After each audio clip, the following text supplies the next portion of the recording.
Right, muri yeZimbabwe kusangana kwatiri kuita zvekare pano paHatera 263 pano patokuzivisa news updates ezvinhu zviri kuitika munyika yedu yeZimbabwe.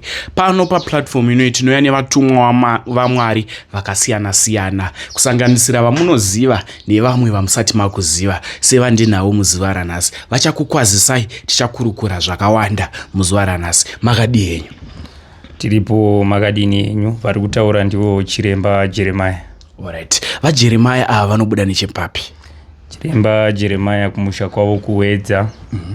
But pari zvinezvi vanobatika pese pese muno muZimbabwe maringe nevanenge vavadedza pakubatsirwa kumusha kuri kuwedza. Alright. Baba Jeremiah, ndingadawo kubvunza kuti munoshanda zvakaita sei? Kana ndichiti munoshanda zvakaita sei, munoshanda muri nenzira yemasowo here kana kuti yen'anga? Pari zvino inini mashandiro angu ndinoshanda sachiremba. Vane matambudziko akasiyana siyana ose anenge achinetsa paupenyu kazhinji. Ini sachiremba ndinokwanisa kumabatsira. Ndichibatsira through mweya mutsveni waMwari wakauya ukagara pandiri. Ndofunga vamwe vazhinji vanondiziva, vamwe vangu vasati vandiziva, asi ndati ndiuye kuna vaHatari tionesane kuti tingabatsire sei vanhu vari munyika yeZimbabwe vari kutambudzika nematambudziko akasiyana siyana. Alright. Tiri ipapo, inini saHatari ndakuda kutoziva nevamwe vanhu vakuda kutoziva kuti Chiremba Jeremiah zvakambotanga sei zvekubatsira izvi, ende zvakatanga mune makore mangani? Justice calling ndakakolwa naMwari. Zvakatanga ndiri form 2 ndo pandakatanga kubatwa nemweya. Saka pandakabatwa nemweya, even chero vemurudzi rwangu, chero vemudzinza rangu nevashamwari nevaindiziva vakatoti kutamba sekuseka. Zvinhu zvichitotanga kutoitika. Ndaiti kana ndichinge ndakavata ndaingomuka ndotoenda kana kumakomo ndichinonamata chikumbira kuti Mwari vandibatsire. Kubva ipapo ndakatanga kusimbiswa nevamwe vaprofita vachinditi kura mwanangu. Kusvika pari zvinezvi ndinongoita basa raMwari, just kungozviita pachena. Asi ndinokurudzira muri yeZimbabwe kuti vamwe vazhinji vapedzerwa mari vasingazive kuti kurapwa unorapwa sei.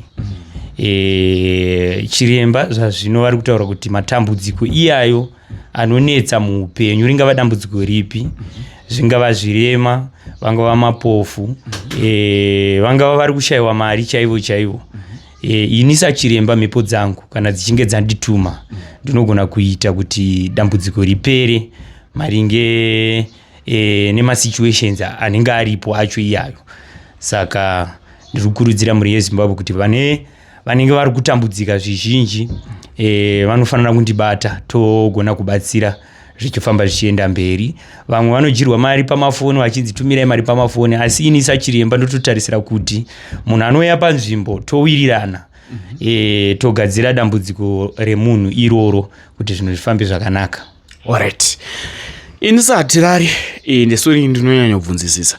Ndechipi chinhu chamakabatsira munhu chamunoti ichi chihombe chamakaita kune munhu aida kubatsirwa akauya kwamuri, chihombe chamunoti ichichi ndinoona seyanga iri problem asi ini ndakaigona yakapera?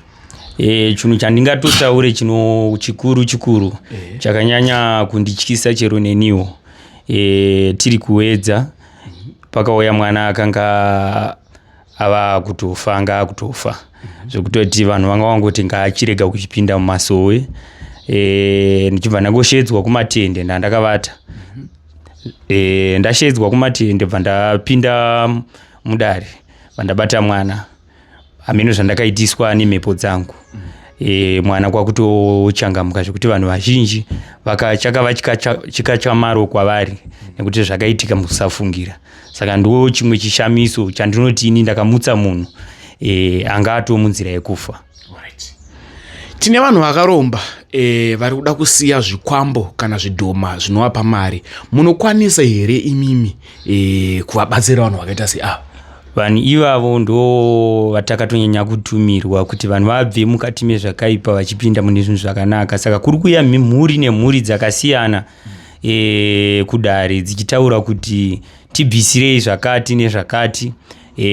Ipapo tinotaura kuti kana Mwari vatendera zvinhu zvese zvinofamba zvakanaka. Saka ndiri kuti inini vanokwanisa vari kuti vane matambudziko makuru avainavo asiri kupera, ini sachiremba ndokwanisa kuvabatsira.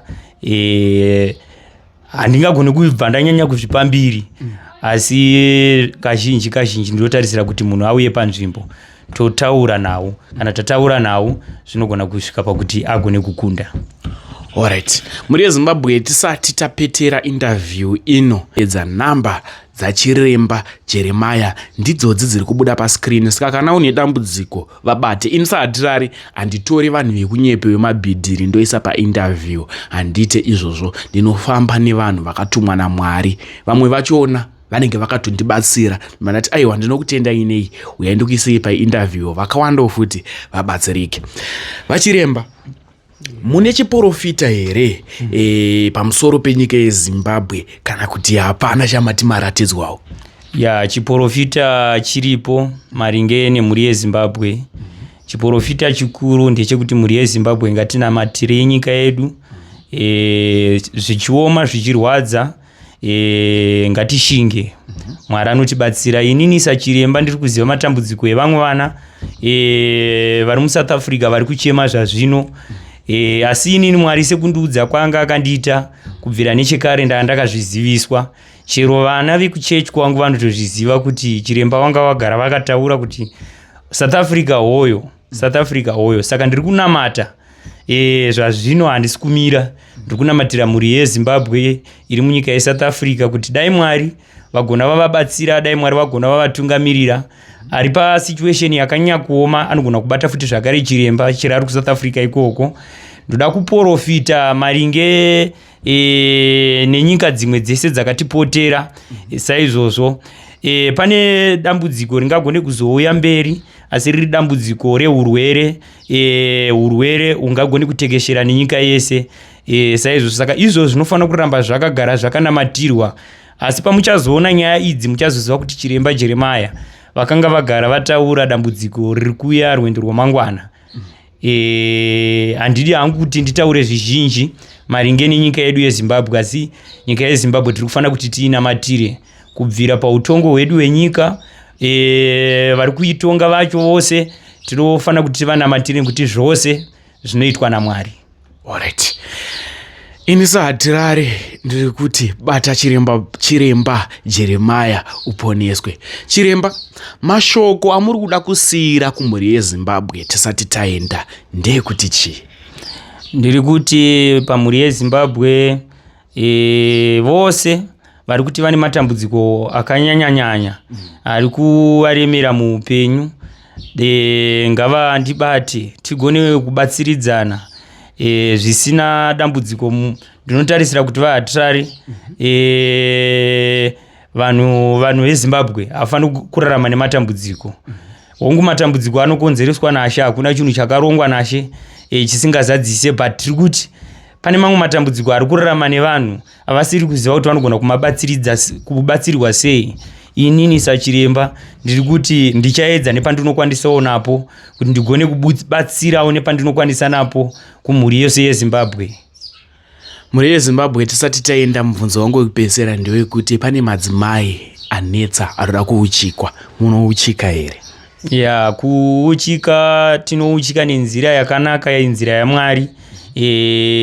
Kuvana veZimbabwe tinouchika, hatiuchike zvezvimwe zviya zvekuti kazhinji vamwe vana madzibaba kana kuti vamwe vana zviremba vanofarira kuti vabatsire vanhu uchiko vachidedza madzimai pari private. Isusu sachiremba titorina naamai vanotoziva kutoti dambudziko iroro kana rasvika pakuti rakuvaremera vanondisheedza, then tovaitira munamato zvakasimba, zvofamba zvakanaka. Saka ndiri kuti vese vane matambudziko akafanana nekuda kuuchikwa, matambudziko emabasa, vari kumamaini, vari kushaya upenyu hwakafanira, sevanhu vaya vari kurarama mabasa, vachishanda mabasa but mabasa asingavandudzike basa raari kushanda, isusu tinokwanisa kutsvaga mhepo, kuti mhepo dzedu dzinotiudza kuti kudii kuti munhu iye agone kusumuka paupenyu. Mhuri yeZimbabwe zviri kunzi vane mamainasi vari kubuda mari vari kubatsira dambudziko rakaita seiroro, vane vana vasingafambi vari kubatsira matambudziko akaita seiwayo. Saka inini sehatirari mubvunzo mavhu semarara akawanda. Zvatakuita takuisa nhamba dzachiremba Jeremiah, zvakawanda mufonera chiremba Jeremiah, even uri kuSouth uri kuUK vabate. Much love.